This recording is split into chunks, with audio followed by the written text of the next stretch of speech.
আজকে বানিয়ে দেখাবো কিমা পরোটা। প্রথমেই মুরগির বুকের মাংসকে কিমা করে নিয়েছি।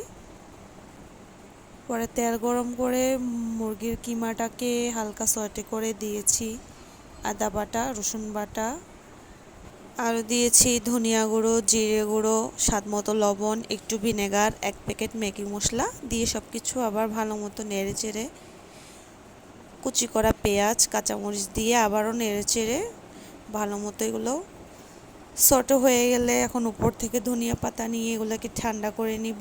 এখন আমি একটি পরোটার লুচি কেটে নিয়েছি।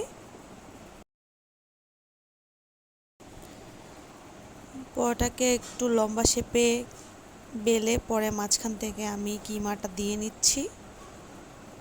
আপনারা দেখলেই বুঝতে পারবেন।